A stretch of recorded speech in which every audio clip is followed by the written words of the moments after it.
Hello, everyone. Welcome to Broadband Deployment News. The FCC will be addressing some mid-band spectrum questions in their open meeting in May, and that would be related to mobile service as well as fixed wireless 5G service. Be right back, and we'll take a quick look at that.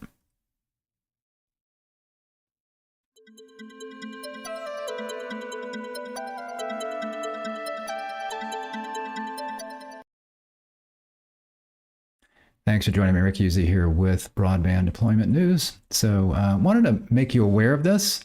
Might be something that you might want to check out if 5G spectrum is something that is critical for your business. Just something that is you can actually comment on. So this meeting will be in May. This is their next meeting. So you see this is the press release. I have a link to this in the description of this video if you want to check it out, and you can also download the documents that I'm going to take a quick look at as well. So you see here, FCC announces tentative agenda for May Open Meeting, expanding flexible use of 12.2 to 12.7 gigahertz band and expanding use of the 12.7 to 13.25 gigahertz band for mobile broadband or other expanded use. The Commission will consider a report and order and further notice of proposed rulemaking that would ensure that current and future satellite services are preserved and protected in the 12 gigahertz band by declining to authorize mobile operations in the band, while further investigating the potential to expand fixed use or permit unlicensed use. The notice of proposed rulemaking and order would continue development of a pipeline of mid-band spectrum, but proposing to authorize the 12.7 gigahertz band for mobile broadband and other expanded uses. So there's several things that they're trying to accomplish here in this. And again, I just want to take a quick look at this. I'm certainly not going to walk through this, but I want to make sure that you are aware that this is something that is going to be that's proposed, tentative on the agenda for the next meeting, and let you know that this document is out here, that it's got several things that you might want to look at if this is something that you feel like you need to comment on. So you see here, just in some general background, these items put the Commission on a path to expand the beneficial use of up to 1,050 megahertz of mid-band spectrum by a diverse set of users. Taken together, they will help ensure that current and future satellite services relied upon by millions of people across the country are preserved and protected in the 12.2 to 12.7 gigahertz band, which they call the 12.2 gigahertz band, while also continuing to develop a pipeline of mid-band spectrum for flexible use in 12.7 to 13.25 gigahertz, which they call the 12.7 gigahertz band. So this is all important for mid-band spectrum use for things like 5G and especially fixed wireless, because there've been people have been coming out and saying, well, we're not going to have enough, and there's always been a question about a shortage of spectrum. So the FCC has been doing what they can to free up spectrum. They came out with the CBRS spectrum, which took a portion of that spectrum that was already being used by incumbents for things like radar, Navy uses, as well as some fixed wireless that were incumbents in there that they were switching over to this CBRS spectrum that can be used and shared. So there's actually a sharing system in place for CBRS that allows both for licensed spectrum, what they call priority access licenses, as well as general unlicensed spectrum, and then the incumbents that are in there. There's like 3 tiers, and there's a sharing system in place so that if suddenly like a naval ship comes into a harbor and they need that spectrum, then there's a system that actually will notify those that are using that spectrum that they need to go find another portion of that spectrum to use. It all kind of happens dynamically within a minute or so. So there's this nice sharing system for that CBRS, and then they also made available C-band spectrum, which is being used for a lot of satellite downlinks, and they had the satellite companies that were using that vacate the lower portions of that spectrum and start to operate on the higher spectrum so that they could use that lower portion for 5G service. So these are all things that are making this 5G service available for fixed wireless from people like T-Mobile and Verizon and AT&T, and then unlicensed and licensed spectrum by other operators as well for 5G service, for fixed wireless service. So the unlicensed can be used for fixed wireless 5G. Now, that's not considered a reliable broadband service when it comes to the BEAD notice of funding opportunity for the BEAD money that we're kind of waiting on, that will be coming out sometime next year. But a lot's going to be going on for people to be applying for that money this year. So there's questions about that as to whether unlicensed fixed wireless, let's say RDOF, money that goes to unlicensed fixed wireless using CBRS would be considered reliable broadband under BEAD. We don't know. That's still an open question. But in any event, all of these things are opening up a lot of spectrum for 5G service, and especially fixed wireless 5G that we're seeing. So they're trying to do more of that with these other bands so that we can continue to have lots of spectrum, or the spectrum that we need to be able to provide fixed wireless service. So, and there's a quick summary of what these different things will do. And there's several things in this other document I'm going to show you, but this is the summary here at the top. Actually, this is the document, but this is the summary at the top.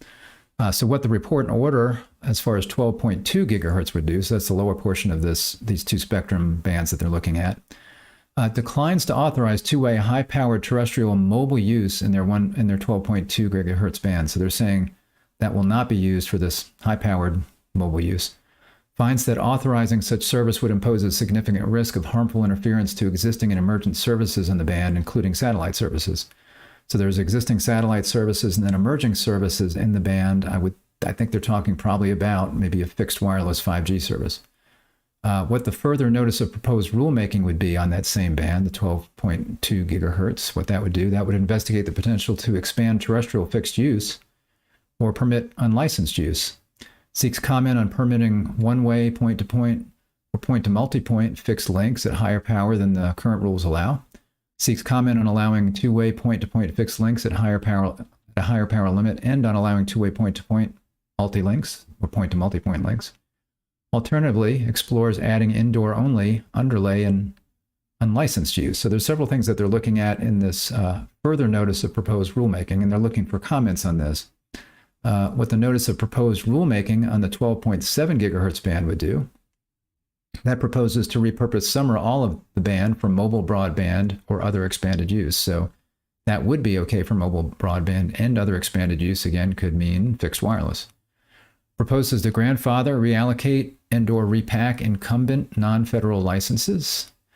As an alternative to repacking and relocation, explores using sharing methodologies among incumbents and new entrants. So that would probably be similar to what I was talking about with CBRS, where you've got incumbents in the band, you've got new entrants coming in, could be unlicensed new entrants or licensed new entrants, but they then share the spectrum through a automated process that kind of seeks to make sure that those that are incumbents that have higher priority are protected, and to reduce interference. So they're probably looking at the same thing there.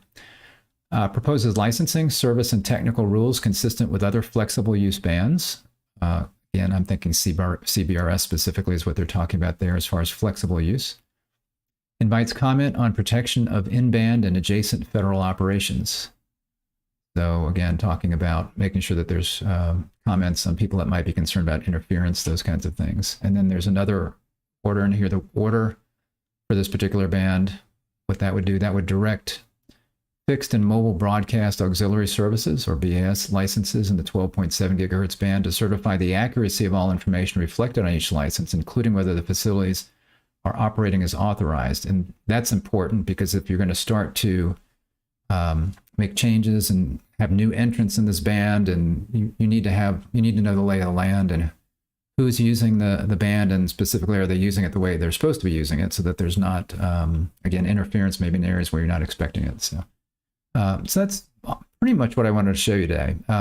Again, there's a link to this, and it's a long document, but I'll just take a quick look at the table of contents here so you can see, again, you've got the report and order in here, the 5G use of the 12.2 to 12.7 gigahertz. Then you've got the further notice of proposed rulemaking.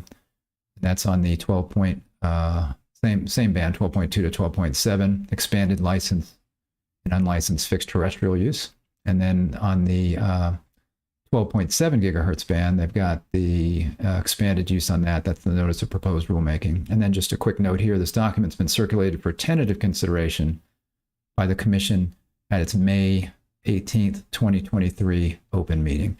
Now that open meeting is open, but I don't see any virtual or remote kind of viewing of this, which I believe they've had on previous meetings, probably due to the pandemic, but I don't see that here. So if you want to go, you have to attend, it looks like, personally. So it says the Commission will consider, that's not it, where is it? Down here at the bottom, here we go. Public attendance, the open meeting is scheduled to commence at 10:30 a.m. Eastern Time in the Commission meeting room of the FCC. That's in Washington, D.C. While the open meeting is open to the public, the FCC headquarters building is not open access, and all guests must check in and be screened by the FCC security at the main entrance on L Street. But you don't need to go there to comment. Just feel free, again, if this is something that is of interest to you, if you are someone that is in the mobile business, in the fixed wireless business, and need to be looking at this and want to comment on it, you can find all of the information way down in this document on what kinds of things they're looking for comments on. And of course, you can have your own comments. They're just making certain suggestions. So anyway, that I know will be helpful to some. So feel free to, again, check out that link in the video description, and you can get where you can download those documents. Again, you'll come to this page basically.